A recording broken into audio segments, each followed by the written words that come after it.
Well, I think clearly the very liberal economic policies that have been pursued by the governments of Estonia ever since Estonia regained its independence in the early 90s.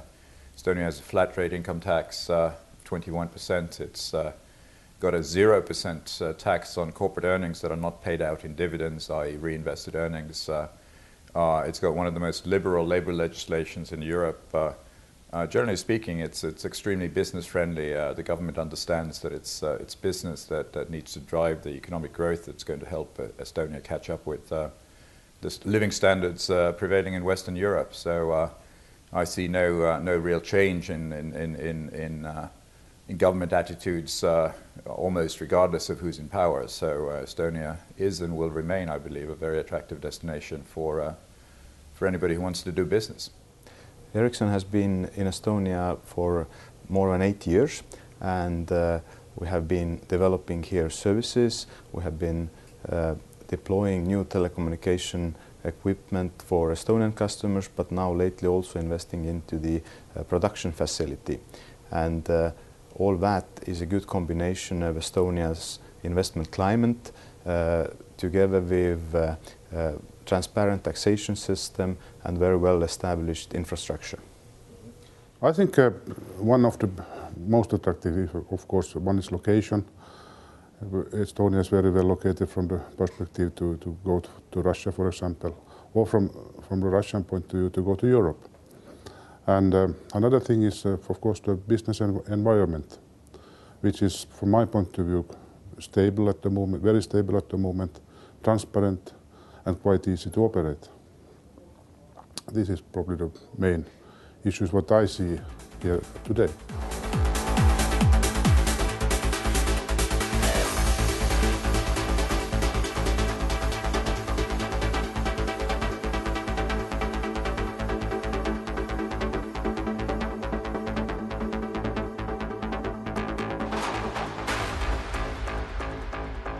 Well, I mean, it's usually the politicians who are the biggest danger to a successful economic model. And in Estonia's case, I think, especially after the crisis now, the model is very sustainable.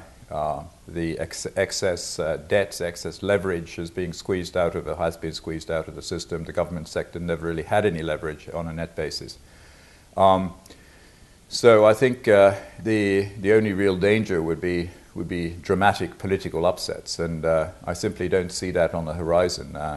Amazingly, the opinion polls all show strong support for the current governing coalition, which took Estonia through the crisis and effected very, very harsh cost-cutting measures in order to keep the budget deficits within the Maastricht guidelines, and in fact, as a result of that, managed to get Estonia accepted as a new member of the euro as of the start of 2011. In the long run, of course, nobody knows, but I think as far as one can look out, as far as one can see from where we are today, I really don't see any chance of the current economic policies changing. Based on the traditions in electronic manufacturing and also in IT and telecom, I can tell that these areas will develop in the future. There is also a good place inside Europe, and even more so after 1st of January 2011, Estonia introducing euro. We will have also the common currency, and there is a good future for investments in Estonia. It will stay as an attractive place for investors. Of course, it is one part of this Nordic Europe, including Scandinavia, Baltics, but also have a strong position towards Russia, because we hope that it will be more open to do business to the east direction. And we shall not forget that there is a very big city quite close to Estonia as well.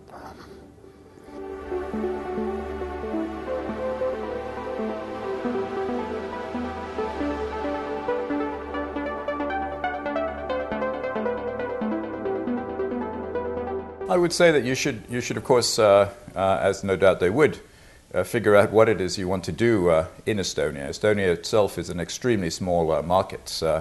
a country of only 1.3 million people, but it's sitting on a doorstep of Scandinavia, of very, very wealthy markets like Finland, Sweden, the rest of the Nordic countries.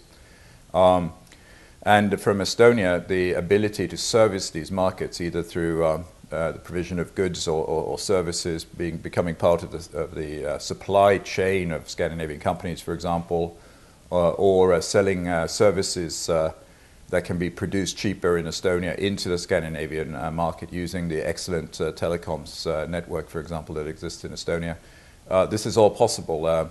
On top of that, you have the Russian markets. Estonians are quite unique in the sense that whilst coming from the former Soviet Union, they still have a very Western mindset. They're not plagued with to the same extent as other Central and Eastern European countries by the legacy of the socialist period, which is high corruption and unpredictable decision making sometimes by politicians. It's quite a Western country in its outlook, and yet it has the ability to communicate and understand, communicate with the people of the former Soviet Union. Russian is still a widely spoken language, and people in Estonia, by and large, understand the mindsets of the people in the former Soviet Union. So, as a springboard into the Russian markets, it could sometimes be very useful, and I think. Anybody setting up in Estonia should look at whether or not they're targeting the EU market, i.e. primarily the Nordic market with their goods or services, or whether they're interested in the wider Russian-speaking areas of the former Soviet Union. I would like to say that this is a very nice Northern European country where is a lot of traditions and hard-working culture. So I would like to say, welcome to Estonia.